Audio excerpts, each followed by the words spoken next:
My eldest son, whom I raised single-handedly, is getting married. His fiancée is strikingly beautiful, like a model. Yet it became clear that beauty was her only asset when she callously told me, "You're a dropout and a stranger, so don't come." To add insult to injury, I was deceived about the wedding venue. Over time, she maintained a contemptuous attitude towards me due to my lack of formal education. She even portrayed me as the unreasonable mother who supposedly canceled their wedding at the last minute. It was unforgivable. While they were away on their honeymoon, I, Linda, soon to be 57, reminisced about my life. My husband had passed away from cancer the year our second son was born, leaving me overwhelmed with two young children. As the new year rolled in, I found solace only in working tirelessly day and night. My eldest son, Paul, stepped up admirably, caring for his younger brother Thomas. Even as a little boy, I did what I could for my boys, and Paul has grown into a remarkable adult. It was a challenge when he decided to enter the workforce straight out of high school. I fondly recall the effort it took to persuade him to pursue college, a distant memory now. After graduating, he secured a position at a prominent trading company and began forging a promising path. Apparently, Paul has a girlfriend whom he plans to marry someday. He expressed his desire to introduce her to me, which was somewhat unexpected given his intense focus on his career. I had imagined he would marry much later, but I genuinely felt joy knowing he wanted to start his own family soon. Having not been the most attentive mother, I worried whether he would value starting a family. However, all my concerns dissolved as Paul's wedding approached. I eagerly anticipated meeting his partner and eagerly awaited the day of their introduction. The woman who entered was slender and breathtakingly beautiful, momentarily leaving me speechless. I wondered where Paul had encountered such a beauty. When Paul introduced her, I was surprised to learn she was an actual model. He had met Sarah through his advertising work at the trading company. Sarah, 24 years old, appeared vivacious and made a favorable initial impression, though something nagged at me. She glanced around our home without hesitation, almost assessing her future in-law's residence, which unsettled me. Moreover, her refusal to even touch the coffee I offered didn't sit right with me. When Paul stepped away to take a work call, Sarah and I found ourselves alone for the first time. It was an awkward moment, and we struggled to initiate a conversation.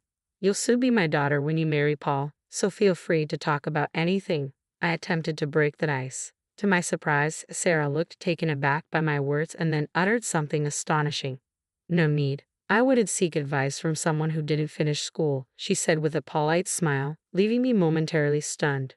Her smile seemed sincere as she continued, "Yes, I did leave school early, but I had my reasons. My father passed away when I was in middle school, leaving me, my younger brother, and sister with our mother. She worked tirelessly to support us, but there were limitations. I made the decision to start working right after middle school, against my mother's desperate pleas for me to at least finish high school. I have no regrets about that decision even now." I was taken aback and completely unprepared for her condescending attitude towards my education. It caught me completely off guard. "Well, I have a higher education than you, so what would I gain from consulting someone beneath me?" she remarked with a laugh, leaving me speechless. Now, the prospect of her becoming my daughter-in-law was starting to give me a headache.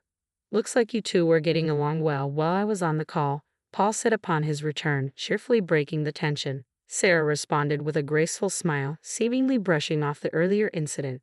"She's a delightful mother. I'm sure we'll get along just fine," she remarked. Hearing that, I almost choked on my coffee. Sensing my distress, Sarah asked with a laugh, though her eyes betrayed a lack of warmth. I sighed quietly, apprehensive about what the future held. My initial encounter with Paul's future wife, Sarah, was less than ideal. She repeatedly belittled me for dropping out of school, albeit seemingly without malice. Despite her unintended hurtful remarks, I struggled with the idea of her becoming a part of our family. Nevertheless, because she was Paul's choice, I attempted to accept her. After that first meeting, Sarah never visited our home again. I inquired with Paul about their wedding plans, and he assured me everything was proceeding as planned. He had already met her well-educated parents, both graduates of prestigious universities. They had first met during a seminar at the university where Paul himself had graduated from, and Sarah's parents had grown quite fond of him. When I asked Paul about arranging a meeting between both families, he awkwardly replied, "I'm good for now," leaving me puzzled about what he meant. It appeared that the wedding plans were well underway. Paul, occupied with his job, had delegated all arrangements to Sarah.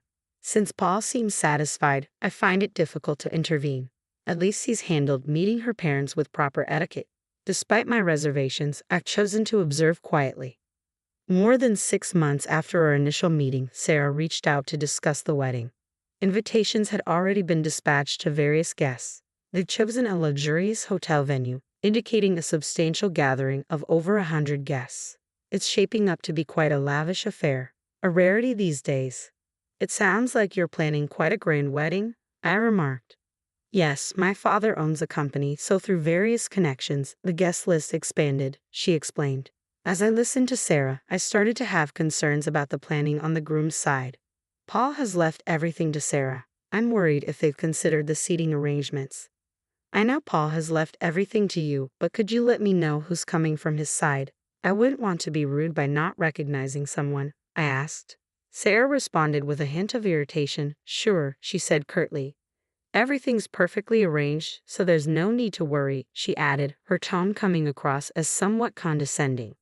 I felt a surge of irritation, but I held back from raising my voice to a younger woman. The wedding was just a month away, and I emphasized the importance of having the date and time confirmed repeatedly. I asked Sarah for an invitation, but she explained they were only printing the necessary minimum. She didn't send one. We're trying to keep costs down, she said, leaving me unable to press further. I made sure to mark the date on my calendar so as not to forget. Paul had moved to a new house the previous week. The move seemed sudden, and I was left bewildered as I watched the movers take away his belongings. Paul, apparently unaware of the exact moving day, returned that evening to find his things gone. He chuckled it off, attributing it to Sarah's planning, and headed to his new home. I realized I didn't even know his new address. I assumed he would reach out to me, but so far, I haven't heard anything. On the wedding day, I dressed up and made my way to the hotel. Despite the celebratory atmosphere, I had some unresolved feelings toward Sarah. I felt like I wasn't being respected as the mother of the groom. As I entered the hotel lobby, guests, presumably from the bride's side, were gathering. I didn't recognize anyone, confirming they were likely Sarah's relatives. Making my way to the groom's waiting room, I encountered a scene that left me utterly stunned. Sitting together were a bride and groom, surrounded by elegantly dressed men and women. Assuming these were Sarah's parents, I was taken aback.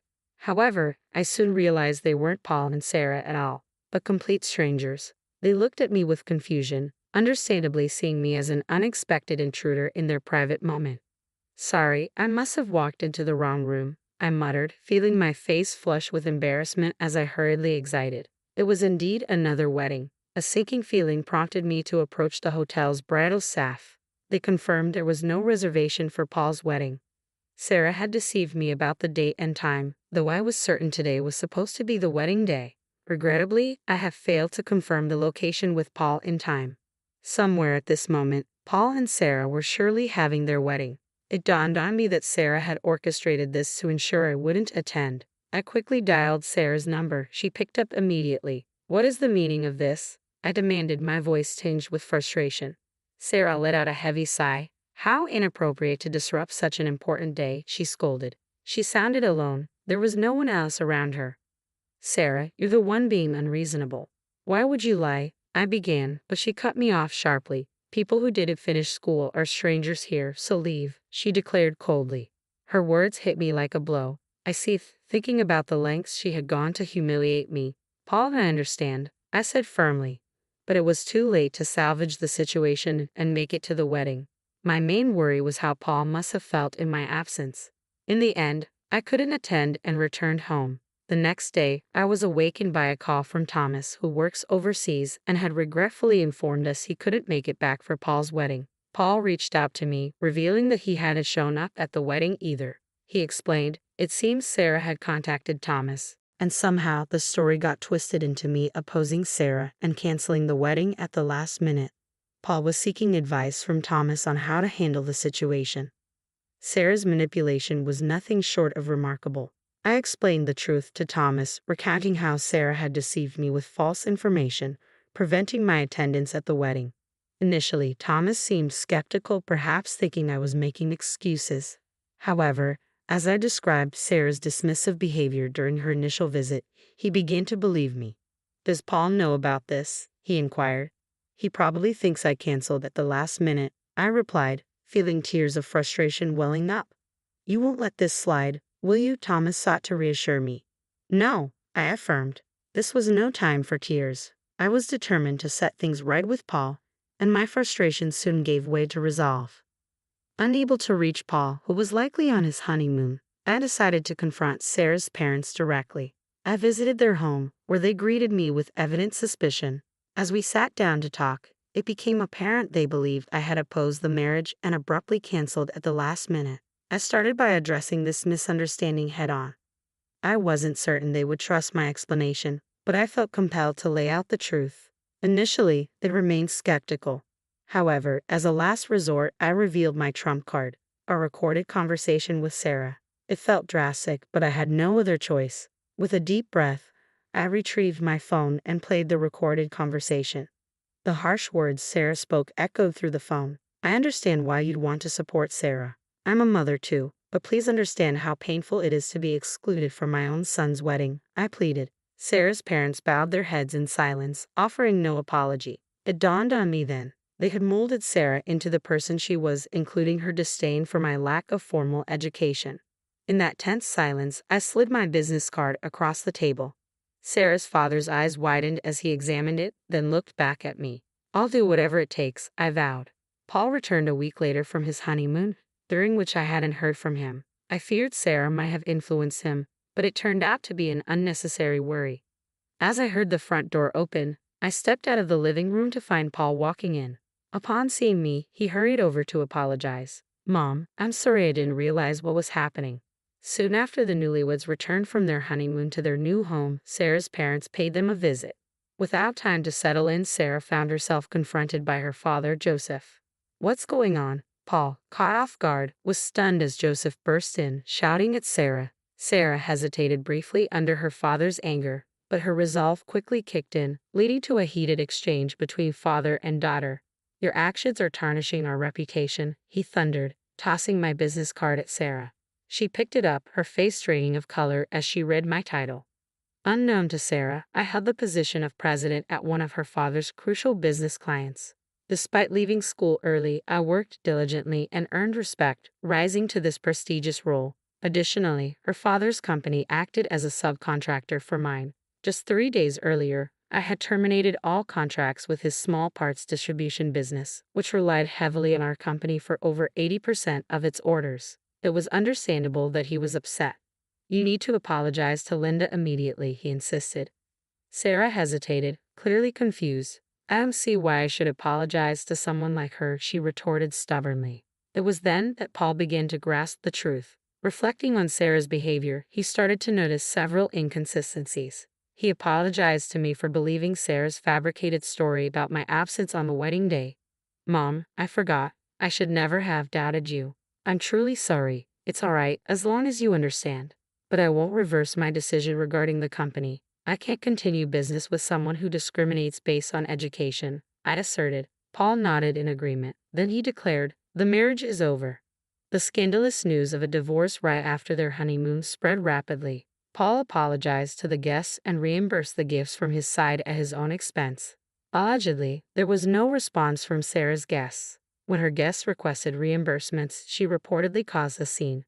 The divorce was a difficult process, eventually involving lawyers. The recorded evidence I provided played a crucial role in the proceedings.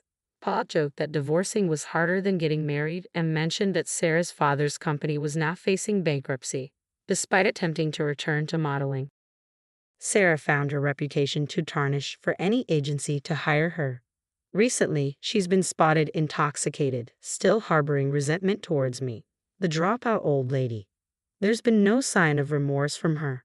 Perhaps further setbacks might prompt some introspection. Back at home, Hall suggested renovating our old house. It seems he's in no rush to remarry. I'll focus on my career, just like you, Mom, he said, bringing me joy.